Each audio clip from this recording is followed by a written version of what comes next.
RS brothers లో ఆషాఢం KG sale మళ్ళీ మొదలైంది. మరెన్నో క్రేజీ ఆఫర్స్ ఖైదీ చేయండి ఆర్ఎస్ బ్రదర్స్.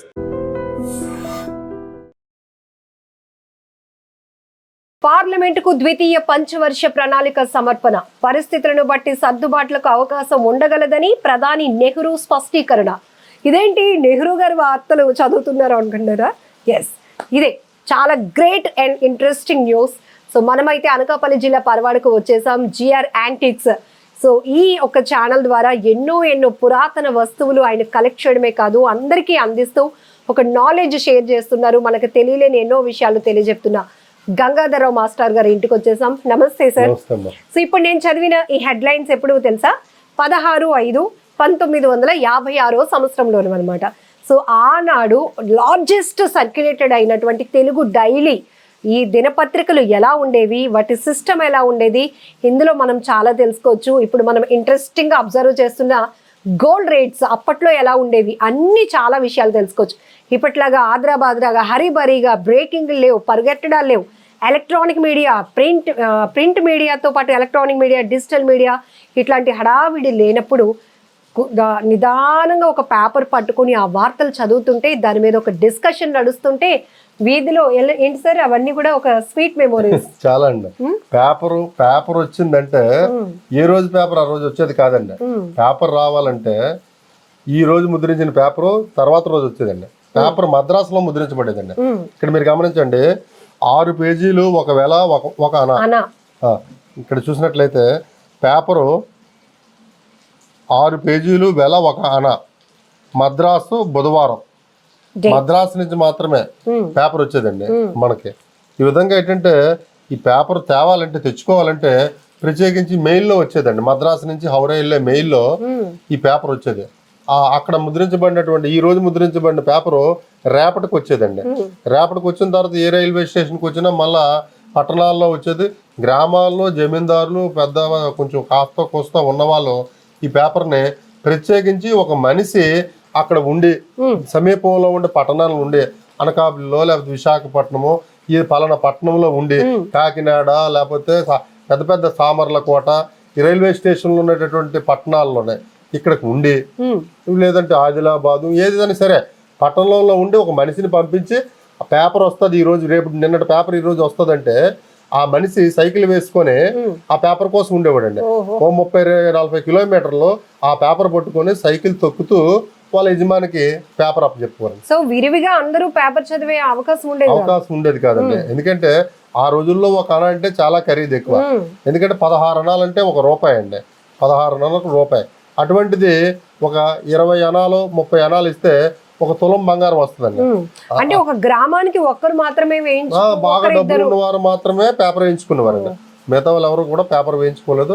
మనకి స్వాతంత్రం ముందు స్వాతంత్రం వచ్చిన తర్వాత కాలంలో ఉండే ప్రముఖ పేపర్లు ఆంధ్రపత్రిక, కృష్ణా పత్రిక, ఆంధ్రప్రభ ఈ 3 పేపర్లు మాత్రం మనకి స్వాతంత్రోద్యమంలోనూ కీలకమైన పాత్రను పోషించాయి.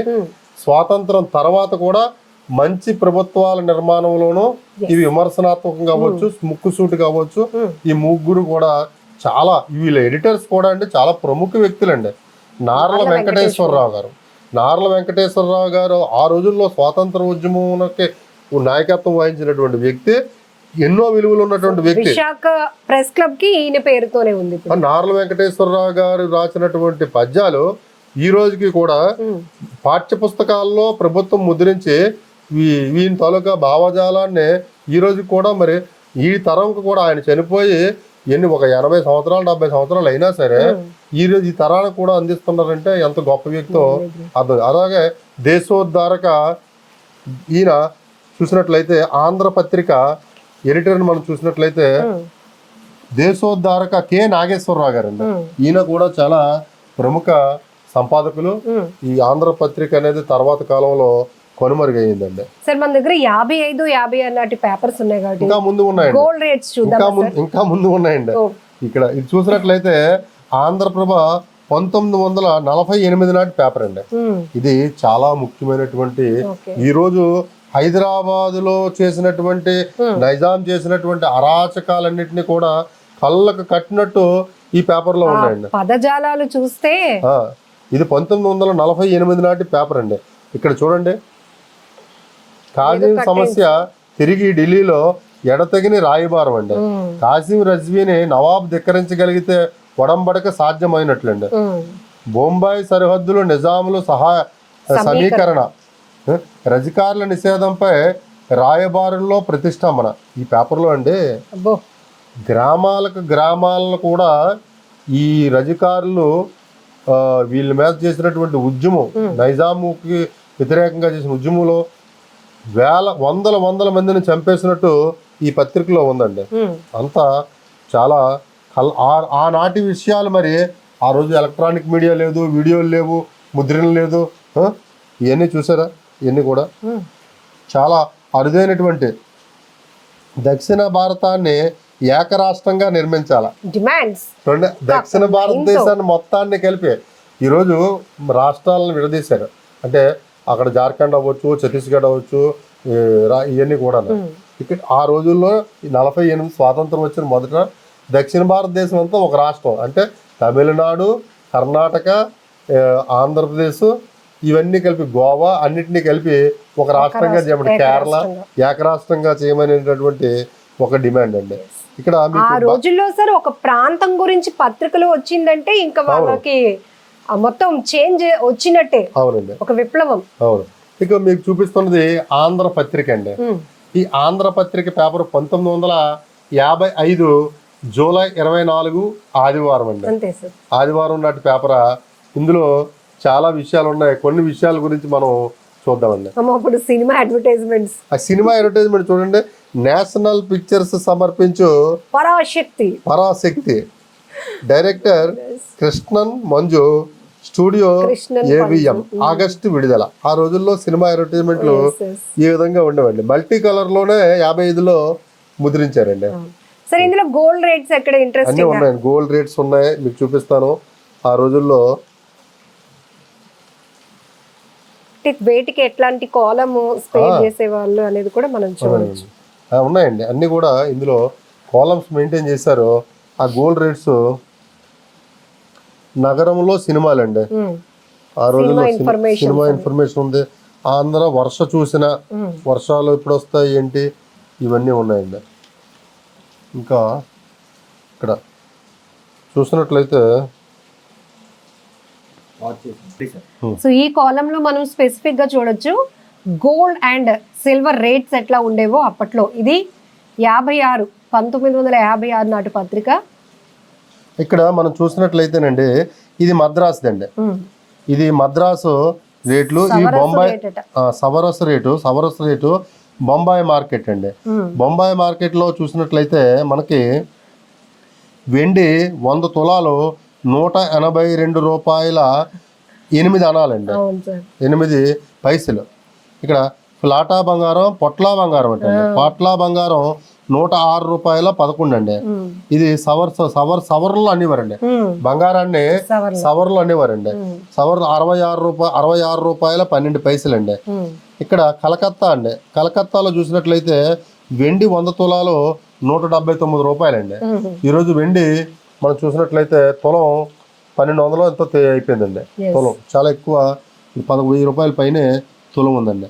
ఇక్కడ వేరుశెనగ గింజలండి, వాటి రేటు కూడా ఉంది. వేరుశెనగ గింజలు 538 పోనులు 158 రూపాయలండి. ఆముదం 500, తిరుత్తూరు 270 అండి. ఈ విధంగా ఏంటంటే కొంచెం వ్యవసాయానికి సంబంధించినటువంటి రేట్లు ఉన్నాయి. పంచదార రేట్ అండి. పంచదార ఈ అప్పుడున్న తెలుగుకి ఇప్పుడున్న తెలుగుకి కూడా బ్రిటిష్ రిఫైండ్ రెండు కట్స్ కావాల్సిండి 95 రూపాయలండి. 95 రూపాయలు. ప్యారిస్ 2 కట్టలు 95 రూపాయలండి. ఆదోని మార్కెట్ అండి, అంటే కర్నూలుకు సంబంధించి ఆదోని మార్కెట్ కూడా ఆ రోజు చాలా ప్రఖ్యాతి చెంది ఉంటదండి. అందుకని ఇక్కడ ఆదోని మార్కెట్ అని కూడా ఇచ్చారు. మద్రాసులో బియ్యం ధరలు ఈ విధంగా ఇచ్చారండి. ఇటీవల రాజమండ్రి గోదావరి పుష్కర మహిళా మండలి ప్రారంభోత్సవ సందర్భంలో తీసిన ఛాయాచిత్రం అండి. మనకు మళ్ళీ గోదావరి పుష్కరాలు వస్తున్నాయి. ఇది 56 నాటి గోదావరి పుస్తకాలలో మహిళలు పాల్గొన్నటువంటి చిత్రం అండి. ఈ విధంగా ఏంటంటే పాత పత్రికను గమనించినట్లయితే ఇది సైజులో కూడా చాలా పెద్దదిగా ఉందండి. ప్రస్తుత దీనికంటే పెద్దదిలో ఉంది. ఇక్కడ చూడండి, పాకిస్తాన్ జారీ చేసిన తప్పులు తడక ఇండియా మ్యాప్ అని ఉందండి. ఇండియా మ్యాప్ పాకిస్తాన్ ఒకటి రిలీజ్ చేసింది 56లో, అది తప్పులు తడకగా ఉందనే వార్తనే ఇక్కడ ప్రచురించడం జరిగిందండి. బావా మరదలు సినిమా 19 విడియాల ఆ రోజుల్లో సినిమా వస్తుందంటే హీరోయిన్ చిత్రాలు వేసి ఇక్కడ ఈ విధంగా ఇచ్చేవారండి. ఇక్కడ సార్ ఇది 100 కిలోమీటర్ పరుగు చూడండి, 100 గజాల పరుగు అట. 100 గజాలతో కొలిసేవారండి. ఎక్కువగా గజాల్లోనే, బట్టలు కూడా గజాల్లోనే కొలిసేవారండి. ఇప్పుడంటే అర మీటరు ఇవి వస్తాయి కదండి, గజాల్లో కొలిసేవారండి. గజం బద్దలని ఇంత ఉండేవండి, ఇత్తడితో తయారు చేసి ఉండేవి. గజాల్లోనే బట్టలు కొలిసేవారండి. సో చాలా ఒక్క న్యూస్ పేపర్ లో ఎన్ని ఇన్ఫర్మేషన్స్ ఇచ్చాం చూసారా మీకు. ఇక ఇది ఆంధ్ర పత్రిక అండి. అవసరానికి మించి ఒక్క రోజైనా అత్యవసర పరిస్థితిని పొడిగించాం ఇందిరాగాంధీ అని. ప్రధాని ఇందిరా గారు 1966లో ఇందిరాగాంధీ గారు ఎమర్జెన్సీ పెట్టారండి. దేశంలో చాలా మందిని జైల్లో పెట్టిస్తే ఆ అత్యవసర పరిస్థితులు నేను పొడిగించను అని చెప్పి స్టేట్మెంట్స్ ఉండేది మనం చూడొచ్చు పేపర్ లో. ఆ రోజుల్లో పత్రికా పేపర్లో ఉన్నది. కొత్త పన్నుల విధింపు అనివార్యమైంది. బడ్జెట్ ప్రతిపాదనలపై ఆర్థిక వ్యవహారాల శాఖ కార్యదర్శి వివరణ. So corporate advertisement, cinema advertisements, పత్రికల్లో వస్తున్న వార్తా విధానాలు, ఆ అక్షరాలు సంధించే విధానం ఇవన్నీ ఎక్సలెంట్. సో మళ్ళీ మనం చూడడానికి కూడా అవకాశం లేనివి. ఇప్పుడు లైబ్రరీస్ లో కూడా మనకి కలెక్షన్ పేపర్లు ఉండవండి. ప్రస్తుత లైబ్రరీలో ప్రతి 3 ఏళ్లకు ఒకసారి పేపర్ ఆక్షన్ వేసేస్తారండి. ఇది ఇక్కడ కూడా మనం ఆంధ్ర పత్రిక చూసినట్లయితే ఎమర్జెన్సీ గురించి వార్త ఉందండి. Really thank you so much. Thank you. నిజంగా ప్రస్తుతం ఉన్నటువంటి సమాజం దేనికి ప్రయారిటీ ఇస్తుంది? ఆర్థిక సంబంధాల చుట్టూ మాత్రమే తిరుగుతుంది. మళ్ళీ ఎన్నికలంగానే చాలా విరక్తి కలుగుతాం. మంచి అనిపిస్తుంది కదా, లేడీస్ కూడా ఛాలెంజింగ్ జాబ్స్ చేసినప్పుడు చాలా బాగుంటది. ట్రాఫిక్ అసిస్టెంట్స్ గా నియమించిన ట్రాన్స్జెండర్స్ అందరితో సాల్యూట్ చేయించుకుంటున్నారు. ఫుడ్ డెలివరీ ఇవ్వటానికి వెళ్ళినటువంటి డెలివరీ బాయ్ అనిల్ పై కళ్ళ ముందు